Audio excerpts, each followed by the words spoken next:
अगर आप वही करते रहोगे जो आप कर रहे थे, तो जाहिर सी बात है आपको वही मिलेगा जो मिलता आ रहा था। दोस्तों, इसका मतलब है कि आपको अपने हालात और अपनी लाइफ को बदलने के लिए अपने आप को बदलना पड़ेगा, और ये काम आप अपनी आदतों को बदल कर ही कर पाएंगे। 7 habits of highly effective people में ऑथर ऐसी ही 7 आदतों के बारे में बताते हैं जो एक प्रभावशाली इंसान में होती हैं। अपने आउटर पर्सनैलिटी को डेवलप करने के साथ साथ कैरेक्टर को डेवलप करने में ये बुक आपकी हेल्प करेगी। तो चलिए शुरू करते हैं। Habit number 1, be proactive. दुनिया में 2 तरह के लोग होते हैं, प्रोएक्टिव और रिएक्टिव। प्रोएक्टिव होने का मतलब है अगर कोई क्रिटिसाइज भी करे तो भी हमें रिएक्ट नहीं करना चाहिए। वहीं बहुत से लोग दूसरों की बातों का बुरा मान जाते हैं और पलटकर उल्टा जवाब दे देते हैं, झगड़ा करने बैठ जाते हैं। ऐसे लोगों को रिएक्टिव बोलते हैं। ऑथर बोलते हैं कि रिएक्टिव बनने की बजाय प्रोएक्टिव बने, मतलब कि लोगों की बुरी बातों पर रिएक्ट ही ना करें, उन्हें इग्नोर करें और चुपचाप अपने गोल की तरफ बढ़ते रहें। आप नेगेटिव लोगों की बातों पर रिएक्ट करने की बजाय स्माइल करें, क्योंकि आप उन्हें रिएक्शन देंगे तो अपना टाइम और एनर्जी ही बर्बाद करेंगे। दोस्तों, नेगेटिव लोग आपको हर जगह पर मिलेंगे, घर में, ऑफिस में, स्कूल कॉलेज में या फिर सोसाइटी में। चारों तरफ आपको नेगेटिव लोग भरे मिलेंगे जो आपको ताने दे सकते हैं, आपकी बुराई भी कर सकते हैं। आपको बस रिएक्ट करने पर कंट्रोल करना है। तो आज से ही प्रोएक्टिव बनने की कोशिश करें, स्माइल करें और उन्हें इग्नोर करके आगे बढ़ जाएं। उनकी बातों से आपकी लाइफ चेंज नहीं होगी, वो चेंज होगी तो आपके एफर्ट से। सो रिएक्टिव नहीं, प्रोएक्टिव बनने पर फोकस करें। Habit number 2, begin with the and in mind. आप लाइफ में जो कुछ भी अचीव करना चाहते हो, आपके पास उसका एक मैप होना चाहिए, जहां आपको पता हो कि आपका गोल क्या है, आपकी डेस्टिनेशन कहाँ है और उस डेस्टिनेशन तक पहुंचने के लिए आपके पास क्या प्लान है। हम जब भी कोई काम करते हैं तो पहले उसकी प्लानिंग करते हैं, फिर उस काम को करने लग जाते हैं। काम करते हुए हम इतने बिजी हो जाते हैं कि हमें फाइनल गोल क्या है यही याद नहीं रहता। इसीलिए जब भी कोई काम करें तो पहले ये सोचें कि आप पहुंचना कहाँ चाहते हैं।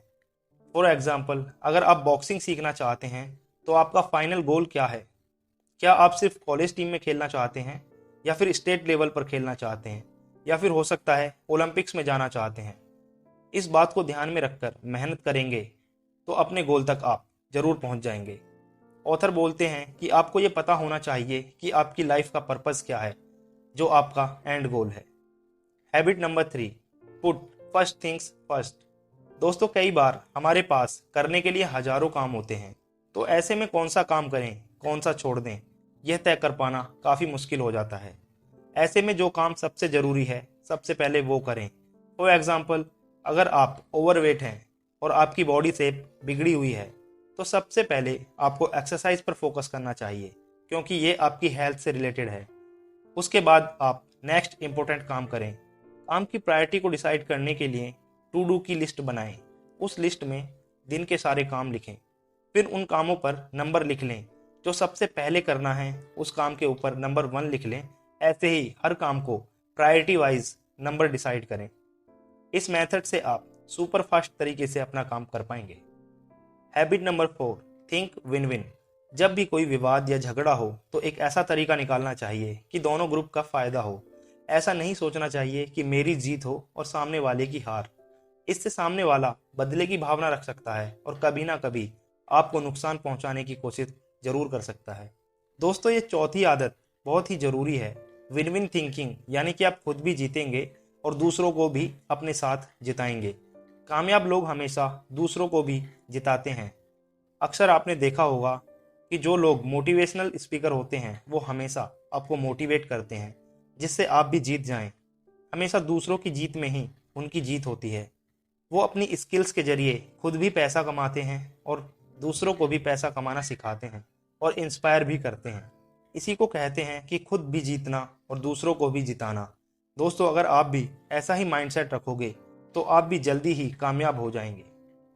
Habit number 5, seek first to understand then to be understood. पहले दूसरों को समझें और फिर खुद को कुछ समझाएं। दोस्तों, इसका मतलब है कि पहले दूसरों को समझें, यह समझें कि दूसरों के दिमाग में क्या चल रहा है, उनकी बातों को समझें और फिर यह उम्मीद करें कि वो आपको सुनेंगे। एक बार ऑथर अपने बेटे से कुछ बात करने की कोशिश कर रहे थे, लेकिन उनका बेटा उनकी बातें सुनता ही नहीं था। इस बात को लेकर वो अपने एक दोस्त के पास गए और अपनी बात बताई। उनके दोस्त ने ऑथर को बोला कि पहले आप अपने बेटे की बात को सुनो कि क्या कहना चाहता है या क्या करना चाहता है, उसके बाद वो डेफिनेटली तुम्हारी बात सुनेगा। और ऐसा ही हुआ। दोस्तों, पहले दूसरों के पॉइंट को समझें और उनके दिमाग में क्या चल रहा है वो सुने, और उसको सुनने के बाद आप सोचिए कि क्या जवाब देना है। इससे यह फायदा होता है कि जब आप दूसरों को समझ लेते हो तब आपको यह पता चलता है कि वो कैसी भाषा समझता है। इसे ऑथर एम्पैथिक लिसनिंग बोलते हैं, जिसमें हम सामने वाले की बात को सुनने की एक्टिंग नहीं कर रहे होते हैं, बल्कि रियल में हम सामने वाले की बात को सुनकर समझ रहे होते हैं। Habit number 6, synergise. जैसा कि आप जानते हैं, हर इंसान एक दूसरे से अलग है। हर किसी के अपने बिलीव्स हैं, अपने आइडियोलॉजीज हैं, लाइफ, कैरियर और बिजनेस को लेकर अलग अलग अप्रोचेज हैं। लोगों की एक दूसरे से अलग रहने की वजह से उनसे डिस्कनेक्टेड रहना या फिर एक्सेप्ट कर लेना भी सही नहीं है, बल्कि ऑथर ये कहते हैं कि हमें डिफरेंसेस से बेनिफिट लेना चाहिए और लोगों के अलग अलग नॉलेज और एक्सपीरियंस से खुद को इम्प्रूव करना चाहिए। जैसे बड़े बड़े कंपनीज के सीईओ अपने साथ अलग अलग सब्जेक्ट और फील्ड के एक्सपर्ट्स को रखते हैं ताकि वो सब मिलकर कंपनी को ग्रो कर सकें। वैसे ही हाईली इफेक्टिव लोग ये जानते हैं कि अकेले हम ज़्यादा कुछ अचीव नहीं कर सकते, इसीलिए हमारा लोगों से अच्छे रिलेशन बिल्ड करके उनको अपने साथ लेकर चलना बहुत ही इम्पोर्टेंट हो जाता है। जैसे फॉर एग्जांपल, हमारे बॉडी के अलग अलग ऑर्गन्स मिलकर पूरी बॉडी को फंक्शन कर रहे होते हैं। सिमिलरली वैसे ही कई सारे लोग मिलकर सिनर्जी फॉर्म कर रहे होते हैं और मिलकर कई एक्स्ट्रा ऑर्डिनरी गोल्स को अचीव कर रहे होते हैं। हैबिट नंबर 7, शार्पन दी सॉ। ऑथर बोलते हैं कि जिस तरह से लकड़ी को काटने के लिए अपनी सॉ को हमेशा शार्प रखना चाहिए, नहीं तो उसमें जंग लग जाएगी और वो किसी काम की नहीं रहेगी। सिमिलरली हमें अपनी स्किल्स को इम्प्रूव करते रहना चाहिए, जिससे स्किल्स में जंग ना लग जाए। फिजिकली फिट रहना है तो रेगुलर एक्सरसाइज करना चाहिए। स्पिरिचुअली फिट रहने के लिए मेडिटेशन, योगा, वर्शिप आदि करते रहना चाहिए। इसके साथ साथ अपनी प्रोफेशनल स्किल्स से रिलेटेड फील्ड्स की भी नॉलेज रखना चाहिए ताकि आपको हर चीज़ की जानकारी हो और आप अप टू डेट रह सकें। इससे आपको कोई भी पागल नहीं बना पाएगा। कहने का मतलब है कि इंसान को कभी भी नहीं रुकना चाहिए। हर उम्र में कुछ ना कुछ नया सीखते रहना चाहिए। हम लोगों को हमेशा सेल्फ इम्प्रूवमेंट पर फोकस करना चाहिए। तो दोस्तों, ये थी 7 habits of highly effective people. अगर आपको ये वीडियो थोड़ी भी हेल्पफुल लगी हो तो वीडियो को लाइक और चैनल को सब्सक्राइब जरूर करें।